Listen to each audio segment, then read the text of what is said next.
What is up, everybody? Welcome back to the Segment Podcast. This is episode 154, broadcasting out of Bentonville, Arkansas.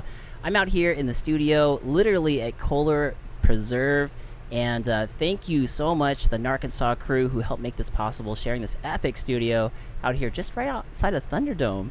And my guest today is the incredible and powerful and host of the show, How'd You Get Your Grit? Miss Molly Ross. What's up, Molly? Hello. Thank you for having me. It's so good to see you. We got a little bit of a ride-in today because of the rain and everything going on. What do you think of this beautiful spot? I love it. I just relocated to Arkansas, and this is my first time in Kohler Preserve, and I absolutely love it. I've been meaning to get to the airship, the coffee spot, and just explore. So thank you for taking me on that maiden voyage. Yes, heck yeah. And I was trying to get you guys footage on that for the YouTube channel, but Molly's brakes were so loud. We got rained on. We were going down the hill. I was like, ladies and gentlemen, this is Molly Ross.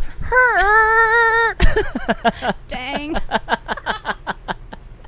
Finally, she had to send it down the hill. Yeah.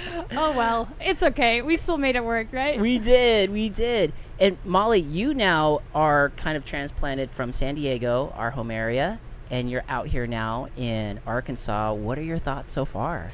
I love it. It has a lot to offer me. It's obviously the biking is amazing. I came up to this area last weekend and rode tunnel vision and camped at the bike camp. I think it's called Bentonville Bike Camp, and just had a great time. All the fireflies are out. It's just beautiful. So far, so good. I'm like 2.5 months in. I obviously miss my people in San Diego, but I'm going to be back there in a couple months. So now everyone just needs to come visit me. Yeah. And a lot of the friends that you have back home are mountain bikers, so it's not like you're twisting their arms too hard. I mean, this is definitely one of the mountain bike meccas. Everywhere there's trails. It's freaking green and beautiful, and the trails are well kept. Is that what you're experiencing as well? Oh yeah, big time. And it's so different from San Diego because that's just like dust and rock. Right? And out here it's like you're just tree covered the whole time, and it's so beautiful in that regard. You're just like engulfed by nature. And I keep having fun run-ins with animals, like a lot of woodland turtles I've noticed. Oh, gotta dodge those are everywhere. Really? I ran into like 4 of them last weekend. What are these things big or small? What? They're like little guys, little round little turtle, right on the trail. Just right on the trail. Just being like, go around me. They're not rocks. Yeah. It's very different from the typical like rattlesnake or tarantula or whatever you see in San Diego. So right? Yeah, it's a whole different environment. Man, but I'm loving it. That's awesome. So you went from a drift track, which we call it out there, that loose over hard, to some beautiful loam green tree canopies. What bike did you bring from San Diego, and what are you riding? What's the bike you have right now? I have a Canyon Spectral. Oh, Braden! Shout out to Braden Bringhurst, baby. Shout out, yeah, he's probably the reason that I got the thing, if I'm being honest. Seriously? I mean, I've just seen videos of him. I remember seeing one specifically. I was trying to narrow down what bike I wanted. Yeah. And seeing him do just like some seemingly impossible climbing on it. Yeah. Was it the 8600, the movie where he did the... This was even before that. Oh. But I did see 8600 and got like really inspired by that. Heck, yeah. Because I just like the climbing culture, and I love like these athletes that pioneer terrain that you look at something and go, oh, okay, well, I'm going to do it like the opposite direction that everyone else has. Or right. I'm going to do this thing that no one else has done. So I thought that was really inspiring. But yeah, he's the Canyon guy. And I really love my Spectral because my whole goal on a bike is to be able to be on the bike, riding it as much as possible, up, down, all around. And it's that bike just does that, right? It's does, yes. It covers all the ground. It's awesome. So yeah. I'm a big fan. You look good on the bike. You pedal it well. I mean, even just pedaling back from the Starship, I was like, I shouldn't have ate that second scone. This climb is maybe a little too hard, and I'm on an e-bike. Yeah, I like to try to keep up with the e-bikers. Yeah, you left me. Like, I'll take that. Yeah, I was like, I'm not turning the camera on now. There's nothing to shoot. There's nothing in front of me. So you got the Canyon Spectral. You're doing all kinds of things. From San Diego worked great. Now out here in Arkansas, it's working great. But I also noticed you had a gravel bike over there on the back of that Toyota. What is that? I got a gravel bike a few years ago because my friend Greg, who I think you've met, talked me into doing the wafer ride, Belgian waffle ride, but like the smaller version, the kind of like off the couch. I borrowed his wife's gravel bike for it. Okay. After doing that one time, I was like, okay, I should not borrow a bike to do like a 70-mile ride. I'm just going to buy one of these. And I had drop bars on it and swapped them out 2 or 3 times. Never really got comfortable with the drop bars.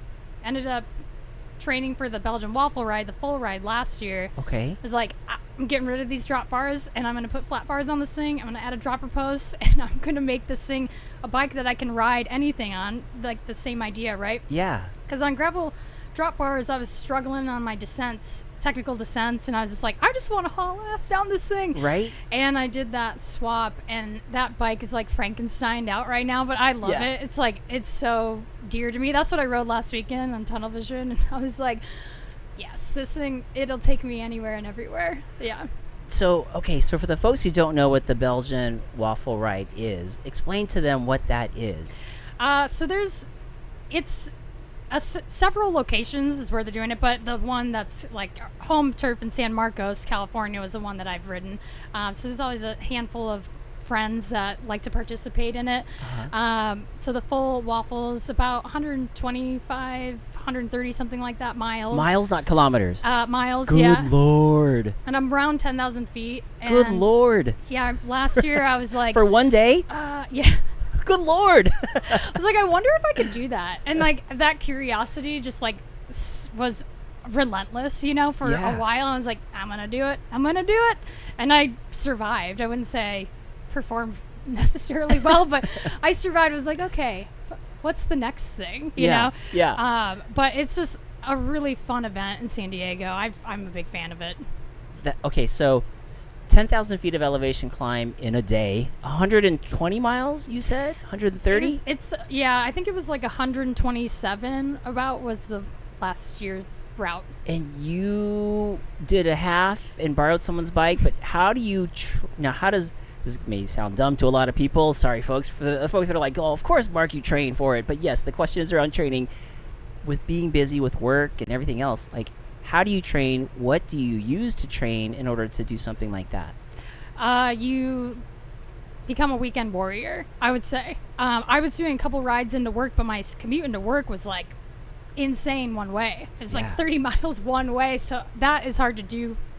You know, that's 5 hours or something every day. So I was just putting all my time into the weekends, lacking probably a social life for sure during those training months. And just really alone with my thoughts.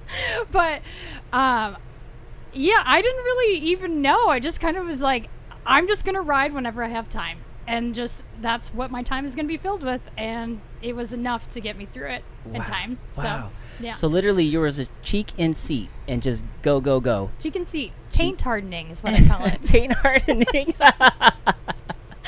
Okay, well, with that, too, so in training for something like that, cheek is in the seat for a long time. Are you a chamois or a non-chamois person? Oh, I'm a chamois. Okay. There literally is clipless and flat, and then there is chamois and non-chamois. So let's go into the why the chamois. What are the benefits for you of the chamois? Okay, we're gonna really get into some shit. Okay, well, I will say I struggled with this. I guess it's related to the chamois, but there was a lot that went into my saddle. Like, I was like, my saddle is like not doing good for me. Yeah. Same with the drop bars. I'm like, everything about my body hurts when I'm riding this bike. So I just one by one started piecing it together. Ended up doing a lot of research and found a saddle that worked. And it was, like women's bodies are different and hips are wider and this and that and all this stuff. So after doing the research, I finally locked in my saddles and got 2 for each bike, dropped too much money. I was like, this is the only way ergonomically I'm going to survive this. Yeah. And that helped a lot. But then, it's just like, your butt bones, you need a little bit of cushion. Right. Yeah. Totally. I call it the diaper too. I don't know. It's just like the chamois. I'm like, I need my diaper for the ride. It's going to be a long one. Now, did you just try on different ones, or did you get like your sit bones measured in order to find the right saddle for you? And is there a brand that you like better than another brand? I got the Terry Butterfly. That's the one I got. And I just had recommendations and did my own research, got one, rode it for a while. I was like, oh, this is the only thing in my body that doesn't hurt. This worked. So I did have to try. Yeah. try it out. Yeah. Yeah. A little bit of information, a little bit of recommendation, and then a lot of trying it. Yeah, to it's. find I out. could get even more into it, but it's gross. I'm not going to. I was going to say, go ahead until you drop the word gross. Folks, for those of you who are listening to the podcast and eating popcorn right now, you might want to hold. Go ahead, Molly. Let them know. Moving on from saddles. Yes. So you ended up going with that brand, and you wouldn't go back. Like you're sold on that one. I'm sold. I literally, that was the only thing in my body that didn't hurt anymore. I was like, this is great. That's awesome. Yeah. And did you use that saddle then for your gravel bike and your mountain bike? Do they make a wide variety of saddles for a wide variety of bikes? I got the exact same one for both. Oh wow. Okay. Yeah, and that's just, I was like, this works. I'm just gonna keep rolling with it. Yeah. I kind of just don't even like follow rules. I think too. I'm just like, I don't know. Maybe there should be something ergonomically different for this type of bike, and I'm just like, nah, this works. Yeah. This works for me. Yeah. I mean, obviously you're pedaling fine. Yeah, doing all right. You're doing great. And when we talk about women's bodies being a little different, and we talk about chamois, I think for me as a guy, I go non-chamois, but when I was like titrating off of the chamois, I had rode in these ones called Nesium, and they felt really good. In fact, I could probably like switch on and off from Nesium to no Nesium at all and just be in boxer briefs with obviously mountain bike shorts. Yep. And be fine. But for women's bodies, what's something that you found was good for you? Like which brand? Yeah. I have had, I'm not wearing them right now, but I have had several of the, I'm having a brain fart. Zoic, I think. Yeah. So I can't remember what style or it was, but that's, I've cycled through a lot of their shorts, and that's kind of been my preference. So, yeah. And I think a lot of their mountain bike shorts, sometimes they have the chamois like built into them, right? Yeah. So I've bought them separate each time, but yeah, that's kind of been the one that I've landed on. nice. Yeah. That's good. I was talking to a friend of mine about women's clothing, and it seems so difficult because like the same size but with a different brand can be a completely different fit.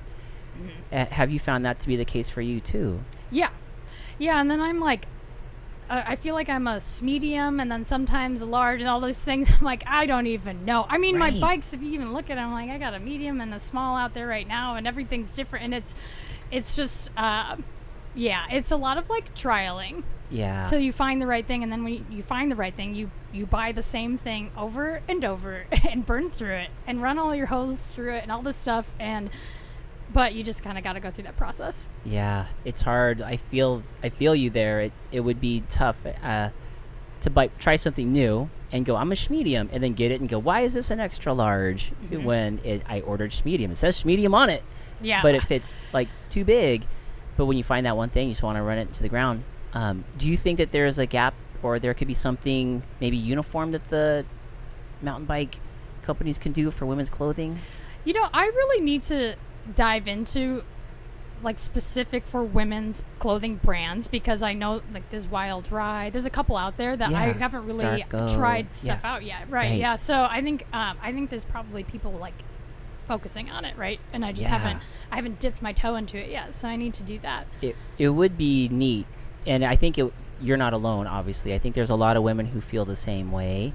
Just talking to like a small sample of my friends that are women, and they say this exact same thing, that they wish it was more uniform so that they can have confidence in what they're buying is going to fit, because you can't just run down to your local store and try it on. Unfortunately, the mountain bike communities, you can buy online easier than you can in person for the most part, it seems like. So that would be challenging, but I'm glad you did find some chamois. That was a big roundabout way of talking about chamois, folks. Whoa, yeah. I was trying to keep it not gross. I was trying to keep it educational. We got deep.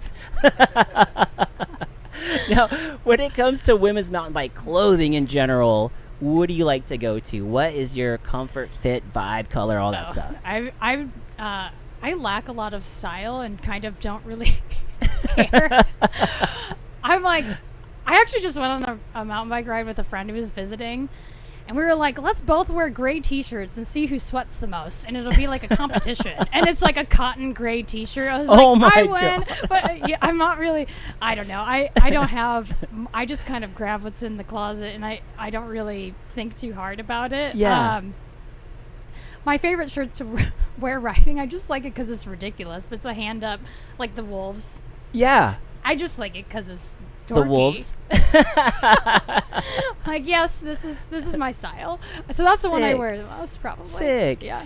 I love it. I love it. All of us mountain bikers out there, we are collaborative as a community, but we're also very independent upon what we're putting on our body, what we do on the trails. Like, we all have our own goals, things that we want to progress on. And I think that's part of the style, is being allowed to wear like whatever you want. If it's wolves in a gray shirt with a lot of sweat on it, then gosh damn it, do it. Yeah. It's fun to just kind of be a dork out there, you know? Oh, well, remember when we were at the Maui ride and I was like, I'm going to win that YT package, women's package thing. And I was like, I'm going to win it. And I won it. And I was like, sick. Yeah. I got a shirt and socks and all this stuff. And that's how I acquire my riding gear. It's that I have to win it in a raffle before I go buy it. If there are any women's mountain bike companies out there that want to give Molly Ross some gear, she is down. My address is 7200 which road? Right? And if you're wondering what's in it for you, Molly just recently launched a show called How'd You Get Your Grit? How'd, Howd, How'd You Get Your Grit? And you've had some really good guests on, and the thing that I think about when I think of grit is I think of a place where there has been adversity in your life and you have to overcome it. For me, it's like that extra little gear to kind of get you over to the next side. It's that internal thing that you can listen to that you need to get to the other side. And some people use it, some people don't. And I think that separates folks. But for you interviewing folks and hearing all the different versions of grit, where does it land with you? Like when someone says, hey, Molly, how did you get your grit? What does that mean to you? Yeah, I knew you were going to ask me that. Damn it. Am I that predictable? God, don't play poker with me. You'll take all my money. Well, I didn't really know until I was driving here. I was like, I should probably figure that answer out. Because, I'm talking to all these people expecting them to answer it, and I'm not, thinking about it for myself. But I think that for me, I think that like if I were to pick my own grit out, it's kind of evolved around like curiosity, and then which kind of doesn't even sound like it connects, but no, I know there's more. It's coming.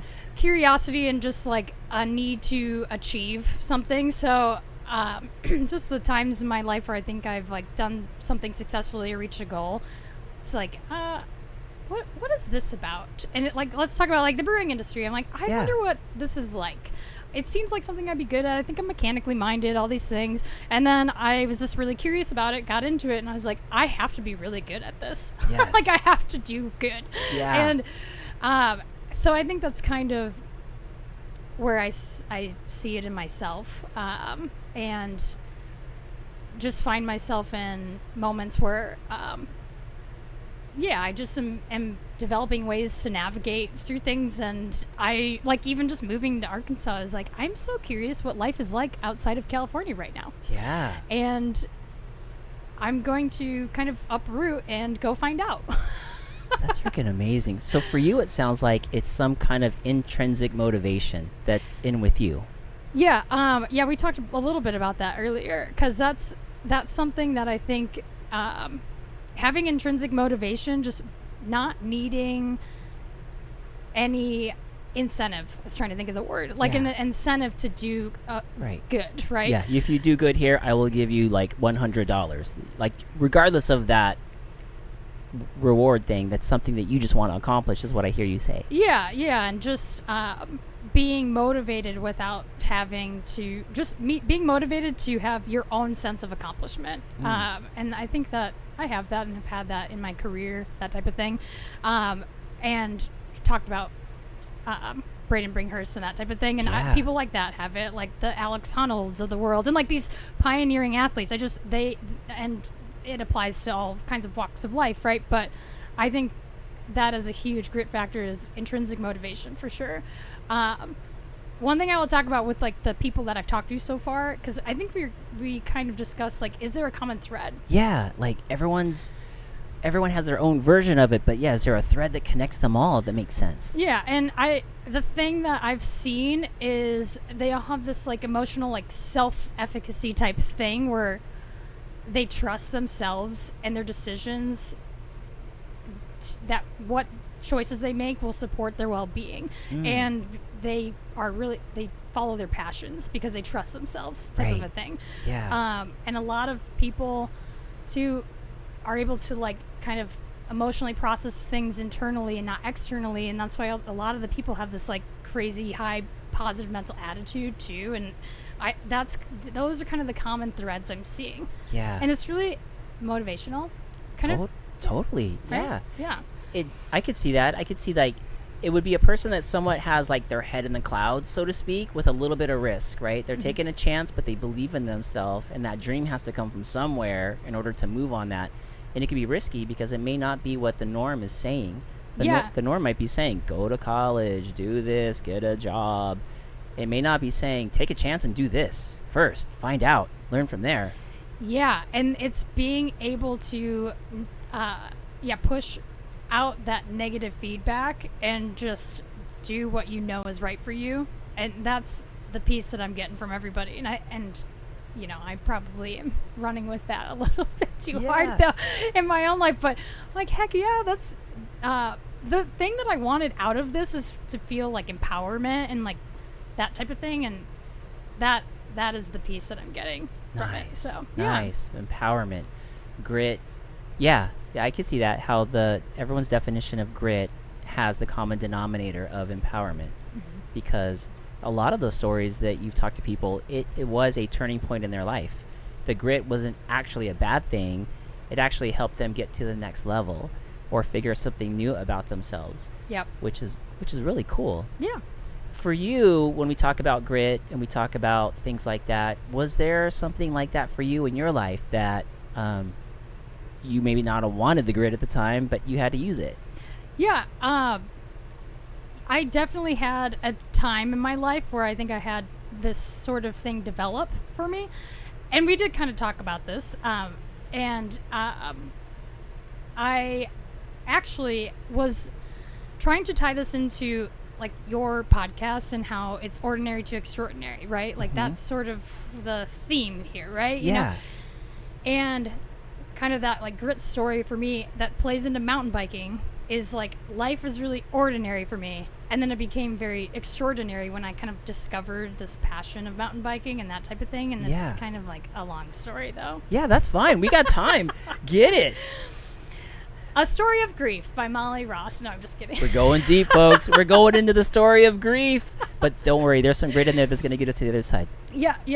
Because it plays into mountain biking and kind of the theme, like I said. But yeah, when I was just turned 18, I lost my high school boyfriend suddenly. He drowned. It was like right after high school. Oh. And when you're like right out of high school and you're about to start your life with like someone that's kind of in that frame and like young love, it was like devastating, obviously, at the time. Oh my gosh, yeah. And it just like directed my course, right? Like completely. Jeez. Just threw it off the rails a little bit. And I went through like a really long period of time of just grieving. Yeah. And kind of went down like a degenerate spiral. Yeah. If you will. Yeah, just trying to deal with it. Yeah. Those emotions. Were you there when this happened? I was not there when it happened. I was actually in Michigan doing Habitat for Humanity. Okay. So random. But yeah, so that's where I was when it happened. And then which, by the way, you have to be accepted to do Habitat for Humanity, right? That's a whole application process and everything. Oh, I don't even remember. But so long ago. Gosh. Your grit was already working back then. Yeah. There was a group of classmates that went to do it. I remember that. So, but yeah, so it was just hard to process. And then, yeah, just like I said, I kind of went off the rails a little bit and just got into trouble. And like I got arrested the following year on my 19th birthday and withdrew from college before that, and just got 3 really terrible tattoos during that time. Like sneaking into bars, like probably lost some work ethic in that space too. And then fast forward a few years, I ended up in Chattanooga, Tennessee. Okay. My dad lived there. Okay. And I was doing this like grass is greener thing. I got to go see what it's like over on this part of the country, and yeah, I just kind of like found my bottom there a little bit. Like on my 22nd birthday, I woke up in like a house I had never been in like a rural area, and I didn't have my phone and didn't have anything on me except for like $22, and I was like really filthy. I was like, what happened? Like it was, and I was supposed to work that day, and it was like a no call, no show, like all this stuff. So I woke up and was like, what in the world am I doing? Like this is crazy. And I had to spend the whole day like retracing my steps, and this was just like the accumulation of 4 years of just like being having disregard for like everything, right? Including my self-worth, like just horrible grieving and like not knowing how to deal with it. Right. And yeah, so is alcohol, drugs, the whole thing, just like add it all up. Yeah. Just escapism. Yeah. The best that you could. That's the word. Yeah. Yeah, big time. Okay. Yeah, so then come to find out, my phone had gotten swept up off the sidewalk from by like a homeless person. It was my birthday, and everyone's calling to give me like birthday wishes, and like imagine a loved one calling you and having like a mentally unstable older man answering the phone, and then having your loved I'm so worried. Where is she? Who is that person? It's like, yeah. So long story long, I made everyone worry about me. And I was like, okay, this is dumb. I need to snap it out of this, because even though I don't have all this like self-worth in myself, like people care about me. My life has value to other people, whether I think it does or not. Right. So I need to like get better and just snap out of this. Wow. Yeah. Did that hit like a ton of bricks that day? Yeah. Yeah, it's so mortifying. I'm like, why am I telling you this? Don't worry, no one's listening. No one's listening. It's just us. I promise this plays into mountain biking soon, but yeah. So this is interesting. Like a lot of people have felt the emotion to like escape and to lose themselves. Like there was a time, I went through some bad stuff, and I just wanted to not be around, type of thing. And so yeah, I mean, what you're sharing right now is landing on people out there. So no, I applaud you for sharing it. You're brave for sharing it, and thank you for sharing it. So yeah, please more. Don't leave us on the hook. Yeah, I think a lot of people get to places in their life like that, and everyone's scared to talk about it. So I was like, and everyone's bottom, if you will, is different, but that's what I considered mine. But yeah, like fueled by substance for sure. So so I ended up joining a gym, which shout out to Get Built Chattanooga. That was like a pivotal part of kind of like pulling me out of that phase. I just met really great people there and started to get in shape, and it was like a community. Healthy culture of people. Oh, cool. And they're rooting for you. And it sounded like for you intrinsically, it mattered to you that people loved you. That people saw something in you that helped you snap out of it, maybe. Yeah. Is what it sounded like. Totally, yeah. So you're now getting this really healthy, cool culture at a gym. Yeah. Shout out to that gym. Yeah. Because, definitely played a role. And I met someone there, just a friend at the gym, and he's like, do you want to go mountain biking? I was like, I don't have a bike. And I always had a bike growing up, but I never really went like mountain biking. Yeah. Actually, right? Like a Huffy with a banana seat. Yeah. Type of thing. It's a little more advanced than that. Oh, okay. Well, that was my childhood. God damn it. That's funny. But I remember he worked at a shop, and he's like, all right, let's go get a demo bike for like after hours. Like I felt like we were breaking and entering into this shop, but go and like grab a demo bike, and I meat him at the trailhead. Yeah, what's this mask for? Why do I need this? Oh, don't worry, just put it on. Silencing the alarms. Stop questioning. It probably was not along with the rules, actually, looking back, but that's okay. Worked out for me. So we go out to, I think it was Raccoon Mountain, somewhere like that, in Chattanooga. First time out. Beautiful, probably. Chattanooga, Tennessee. Trees, out in nature. Is that kind of the vibe you got? Yeah, exactly. And I remember parts of the day just climbing and suffering, being like, ooh, I kind of like this. And but I remember coming up to a rock like kind of a technical down rock garden, and I balked at it, and he was at the bottom. I was looking at him. I was like, I don't know what to do. Looks scary. There's death over there. Exactly. Nature's teeth. And he kind of coached me through it. It's like, do this, do that, no. Little tips there. And I have enough athleticism to absorb that, right? Yeah, don't grab left brake. Yeah, exactly. And I rode and cleared it. And Sick. it was literally like a 5 to 10 second snippet in time where like the 4 years leading up to that, it was like I was like a match, like striking a box and not lighting and just like wearing down and wearing down and wearing down. Whoa. And then like in that 5 to 10 second moment, it was like the match lit and I was like, I'm back, baby. Hell yeah, scoot over. I was like, I feel excited for the first time in like 4 years. Like I just discovered a passion. Damn. Like, and that was kind of where it's like, okay, life just got extraordinary again. It's like, I got something fun to look forward to. I love that. I love the analogy of the match too. Yeah. So was it after that rock garden that you felt that moment, or when you got to the bottom and looked back and you're like, oh, fuck yeah. Yeah, it was that like, oh man, I just did something. Well, I think it gives you kind of like the scary willies, you know, like the adrenaline. Oh God, yeah. And I don't think I had that feeling in a really long time. Yeah. And so I think it was, just like in that moment and being present in that moment and feeling that for the first time. In a while, alive. Yeah. Emotions. The numbness was going away because you need to not be numb to make good decisions through a rock garden. Yeah, exactly. Yeah. Yeah. So that's, I think, was like a huge turning point. And I ended up buying like really crappy hardtail. Okay. And Your first bike, first real mountain bike. Yeah. Okay. Like in my adult life. Yeah. Yeah. And then I rode hardtails for so long. And then 2018 is when I got my first full squish. suspension. Oh, baby, I was baby. like, oh, that's the tool for the job I'm trying to do. What the hell have I been doing? I've been picking at this granite rock with a toothpick. Yeah. But I know the lines. Oh, yeah. I took those hardtails on like everything, too. It's crazy. I'm like, I actually feel like it developed my skills better almost. Well, I've heard that. People have told me that if you do hardtail and you make a mistake, it tells you right away. Oh, yeah. But if you make a good choice on a hardtail, like it tells you right away, like playing the guitar. Whereas the full squishes, you can make mistakes and be saved by your nasty mistake because of the suspension. But yeah, you are most likely a better rider for that. Yeah. I would say. And like I didn't even think about this till now. I think I'm reverting because You're going back? I'm taking my rigid bike down like the cross country trails here.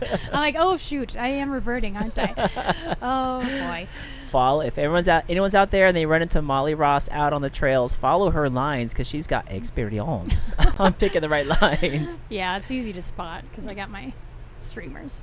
Yes, both of the bikes. So how do you install streamers on your bike? And when I touched them today, I was like, I thought they were going to be like the plasticky streamers you see in toys, but they're legit like rubber. They're nylon cording is what I made them out of. Yeah. You made them. Oh yeah. Oh my God. You know, I just like to craft sometimes. Molly Ross, do you sell them to the public if anybody wants them? I would love to. I gotta no grip companies let me do that. You're like, I'll do it myself. Yeah, I need a 3D printer. I need to do some injection molding. There's a few things I gotta line up before I really launch this thing, you know? I think it's pretty dope. How did you make these ones then? I mean, it's pretty simple. I just drill a hole. Don't tell them the secrets. Yeah. You drill a hole, and then you stick them through it. That's it? How do they stay on there? Don't overthink it, folks. Actually, it's so funny. My dad, I'm like, Dad, I'm trying to get these to not fray. He's like, burn the end. I was like, oh, duh. Oh. That was the biggest duh moment I've had. $1 million ideas. Yeah, I was like, wow, thank you. I needed that help. I can't believe I didn't figure that one out for myself. Yeah. So if anybody wants any, just DM me. Yeah, tell them real quick too. Tell them what is your social media contact information. And we're not ending the show. I'm just saying for the people if they are on Spotify, iTunes, and they're like, "Ooh, what does it look like to have tassels on your bike?" Yeah, that are legit. Yeah. Well, how do you grit? I can't even speak it. How'd you grit your git, baby? How'd you get it? I'm blaming this on the caffeine. Stop. Oh my gosh. Shout out to Airship. Yeah. How do you get your grit? So WD, like Yeah. you said earlier. Yeah.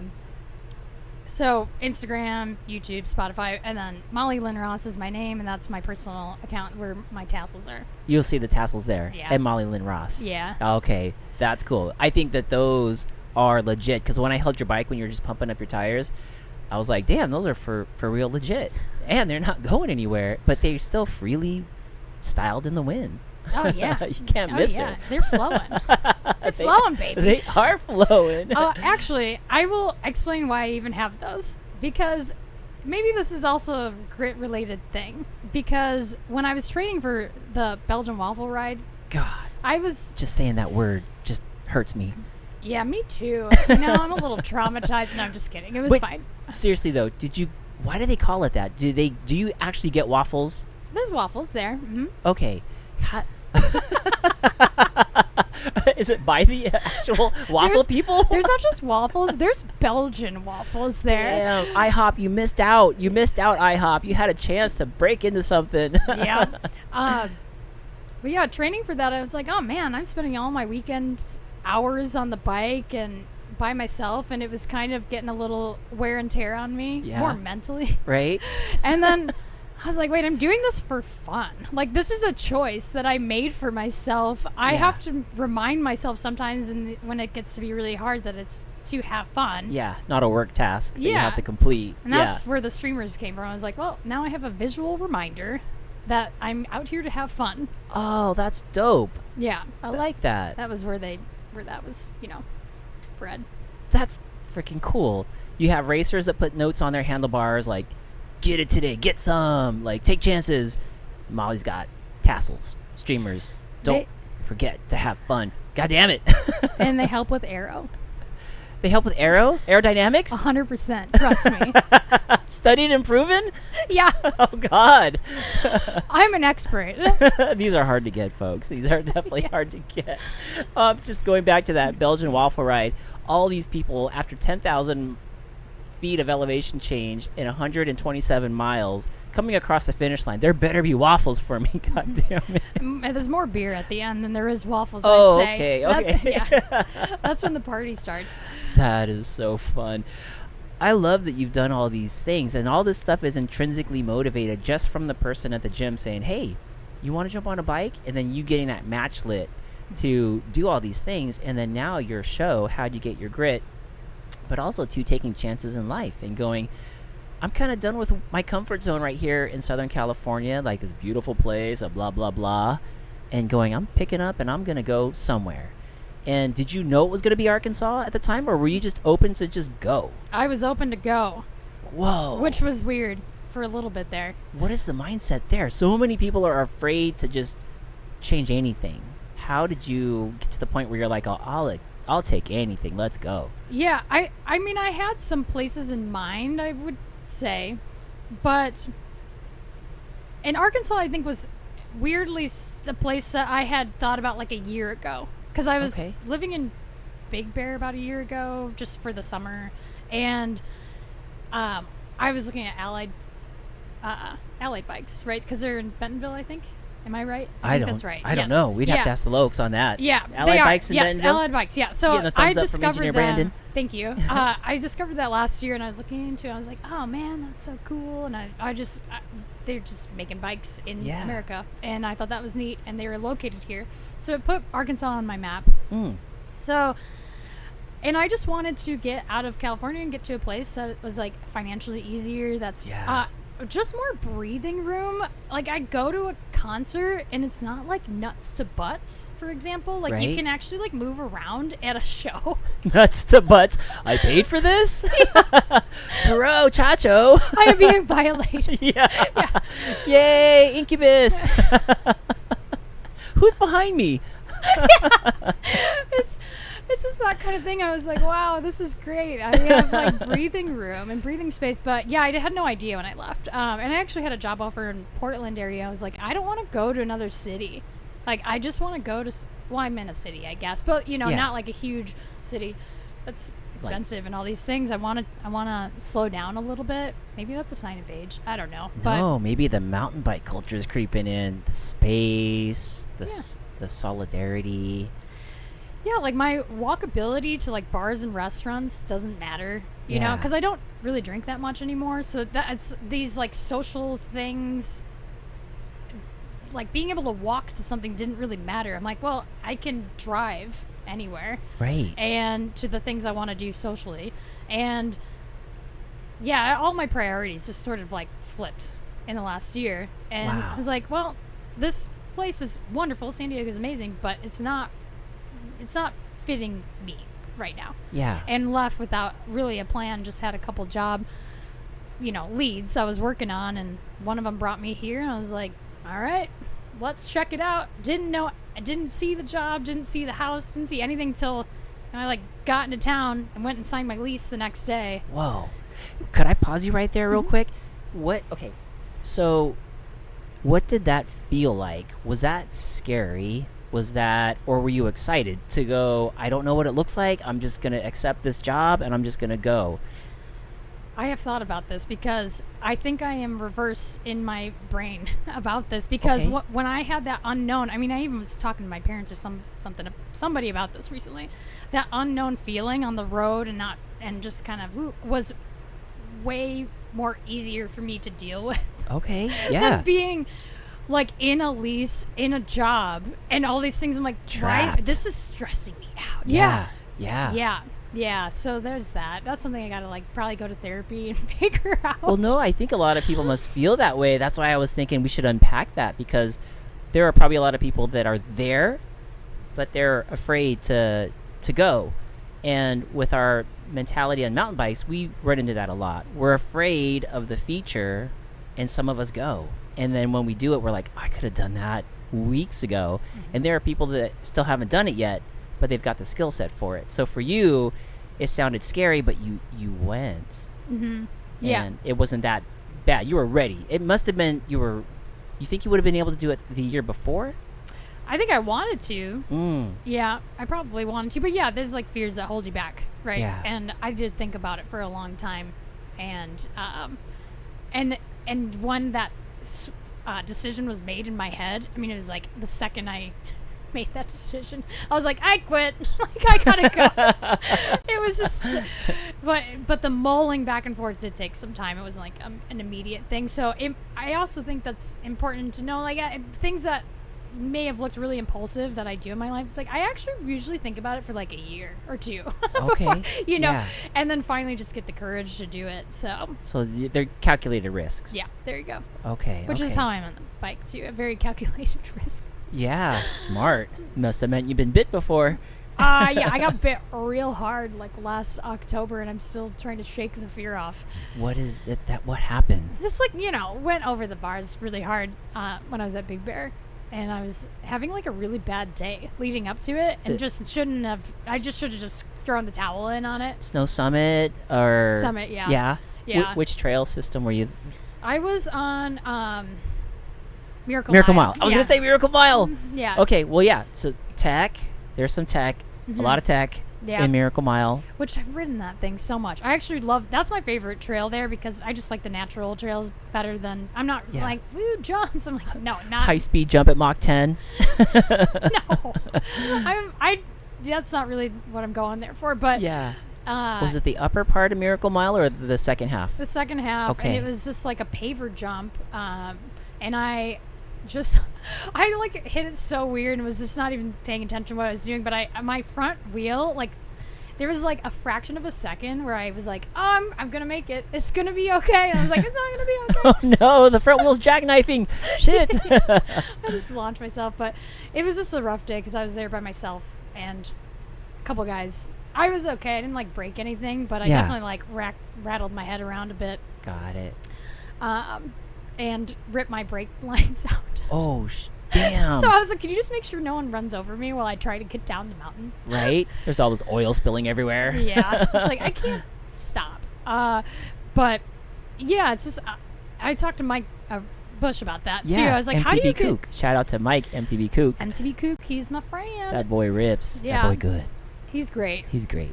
But he's such a good overcomer of like the fear thing, and I was like, he's like, you just gotta go do it like right away again if you can, and know that you have the skill to do it, and you just made a mistake that one time and just kind of push through it and get over it. It's like, okay, I need Easy. to apply that. Easy for him to say as he's launching his body over canyons. That's a good point. But this is true. He is that rider to motivate us because we can see it be done through his riding. Oh yeah, Yeah. big time. Yeah, he's been a really fun friend to have in that world. So, yeah. So back on that, did you go to? Have you ridden Miracle Mile since the big bite I haven't, because that was the last day last year. of the So, season? Oh, Yeah, so I didn't have an okay. opportunity to. Okay. Because it was October. Yeah, like whatever weekend was closing. And so I was like, darn. Yeah. Oh, darn. Shucks. It was one of those, like, I'm going to go, like, one more time. Oh no! Did you really say that one more time thing? I mean, I'm sure I said it inside my head. That always gets people when they say one more time, and then I feel like the trail snipers are like, Molly over here says one more time. Mhm. So Oh yeah. They know. You don't have to say it out loud. They know when you're thinking it. yeah, I'm always like, someone will say it, and I'll say, wait, we're gonna do another run, another run, That's it. and typically we make it down fine. with Another run. Another run, and then you get to the bottom. I changed my mind. That was it. Yeah, exactly. Moo ha ha! Got away with another one. I tricked the universe today. Yes. The universe is just calculating it up. Don't worry, he'll pay his debt soon. Yeah. Oh my gosh. Oh so man! True. So you definitely paid dirt tax that day. Any injuries? You said nothing broken. No, Soft no. tissue stuff. Oh well. Okay, you wear your GoPro on your chest. Yeah. I had never worn a GoPro, and my brother gave me one, which is a very nice gift. Okay. And I was like, maybe I'll wear a GoPro today. I have one. I'm just like, you know, and Yeah. it was the only time I've ever Oh worn no! it. Oh no! And that's where like the biggest injury was, because in I your just sternum. Yeah, and I was like, ooh, I think I rattled a rib loose there. I didn't break any ribs, but it was like sort of like dislocated, right? It's like Yeah. real clicky for a while. A little clicky. Yeah. And when I'm breathing, it hurts. Yeah, my knee got banged up bad, and I didn't really even notice what was injured till I got home, and that my knee I still don't have feeling in like the top part of my knee. I was like, I have nerve damage, I think forever. Damn. Whoa. Okay. Yeah.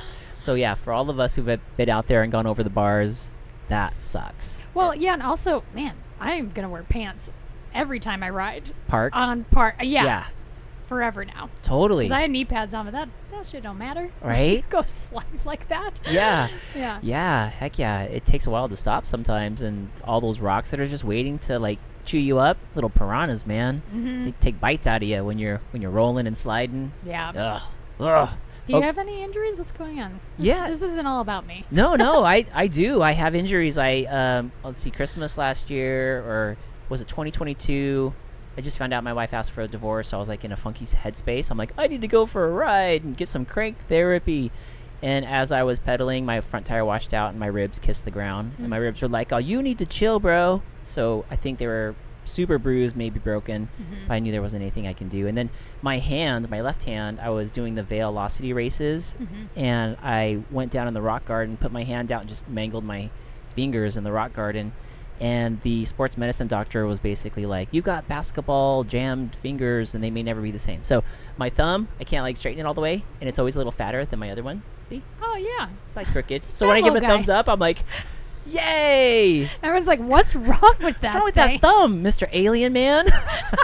So I'm always trying to do it with the other hand, like, yay! With, like, in the smile, you know, when I do that, it's not as bright because I know I'm doing my right hand for a reason, like, yay! Whereas if I'm natural, I'm, like, happy with my left. I'm like, yay! Uh-oh. I just exposed myself there. Yeah, well, you just have to own your flaws, you know? Yes. Oh, I got I got a jacked up pinky. It's just, I was just born with it, you know? It's just like, it doesn't go straight. It's fine. We all have a thing. It's true. Just own it. It's true. All right, I got to get comfortable in my own skin, which gets to one of my other questions for you. Nature versus nurture. With what you've been through and with grit and everything, do you find that you are just the way you are via nature, or did nurture also help make you who you are? Was it a combination of both? Probably more nature. Yeah. Yeah? Yeah. So I was like, why did I have to think so hard about that? Are you sure it's nature? Smell a bunch of no. I mean, I've had nurture in my life, so I think I was overthinking that, like, Yeah. I'm like with how I was raised and everything. But Yeah. but no, I think nature, and just kind of being independent at a young age and learning how to navigate, survive, protect yourself, and do all these things. God, that sounded like mountain biking right then. Did it? Navigate, survive, Yeah. learn how to do all these things. Yeah, Yeah. protect. Mm-hmm. Yeah, so I think that's definitely. I would lean into the nature, and I think I've just am independent, and that's part of it, right? Yeah. So Yeah. self-proclaimed, probably too overly independent sometimes. Which is a good thing. I think that it's right. We're always reminded all the time. It's fine to be yourself. If you're super independent, we need those people in the world, and a lot of times they're the ones that get a lot of things done Mhm. for us all and kind of change the timeline in history. Yeah. They do stuff. They do stuff. Yeah. They do stuff like the iPhone that I got here, or the Samsung phone who has something over there. Yeah. Yeah. It's just like marching to the beat of your own drum is fine. But do you sometimes feel that could be a challenge for you, or are you pretty confident? Yeah. where you're at? I just talked to someone, which I haven't aired it yet, and we Uh-oh. were talking about this because she's a very independent person, Okay. and how that can really. It's going to be a little repetitive with that, but having it's really good, but it's not good in your adult life sometimes. We're talking about being too independent in relationships, Yeah. and how it's hard to let people help you, and Yeah. that's not really well received sometimes. People just in a relationship, they want to feel like they can help you, or that they're needed, and these types of things. Right. And yeah, so it's They have a purpose somehow Yeah. to fit. Yeah. it's interesting. So I think it's hard to be okay, I need help, just ask for it. and No, screw that. yeah, that's actually a life lesson I learned too. It's with knowing that people not to have high expectations for people, and if I need something from someone, whether it's just support, they don't know that unless I tell them, right? Yeah. So that's something I feel I've learned just in the last year. It's okay, if I'm struggling with something, no one's gonna know. Right. I have to just tell someone. Yeah. And that's, I don't know. I think it's just an important thing to remember if you're going through a hard time, to not just go at that alone, and know that people don't know what you're going through unless you tell them and be vocal about it. Yeah, which takes a little bit of vulnerability, and that might be difficult for a highly independent person Yeah. to do. So it sounds like two people have to change a little bit in a relationship. One person has to be cool with letting the independent person be themselves, and maybe you're not as needed as much, but you're there, and they still want to talk to you, still want to be with you. However, the independent person may need to reach back and be oh, yo, I'm here to let me tell you something about me that maybe you can somewhat just be around for. Yeah. But not codependent. Get away from me. Yeah. Oh, it's all delicate balance, isn't it? It is. Overthought, delicate balance. Yeah. But that's part of life. It's part of being alive, which is exciting. Yeah, or you could just crawl into a cave and never date ever again. Right? Grow long nose hair. Get real smelly. I'm comfortable being me. Okay, you do you. Hey, it's an option. That's all I'm saying. Right? The spectrum is there. The spectrum is there. Yeah. Okay, for all of the single people in the mountain bike world, you're obviously talented, bright, funny, you're pretty, and I have a friend who fits the exact same bill, and when the question's asked, most of the riders, if you had to tally up male and female, there's a lot of male riders in the sport. There are less female riders in the sport, but I honestly think that number is changing. I feel like there's been a lot more female riders, which is epic and so fun. As a guy who's single, I'd want a partner that mountain bikes, right? But when I ask the question to some of the mountain bike women, you girls probably have your pick of the litter. There's all these guys that are fit. We're out there for good causes and reasons. But you say... No. What? in that, okay, so I'm trying to unpack that because my friend said the same thing. You would think I'd have my pick. What? Why? How? Yeah, you'd think the ratio, just like the stats alone, right? You think that it would be that way, but it's not. And I was kind of talking about like being in Big Bear, and I'm like, how many times did I ride a lift by myself with a guy that I probably thought was cute, and then like it just doesn't happen, that type of thing. Yeah, I don't know. All right, I guess I need some like male perspective. Well, Maybe all of the female writers are just intimidating. there is so there is a thought, like, from a male, if I'm on a lift and I see a female writer on there, to strike up a conversation, there's like a level of respect that I don't want them to feel uncomfortable if I'm like, I know you're trapped on this thing with me for like 5 minutes, so what's happening?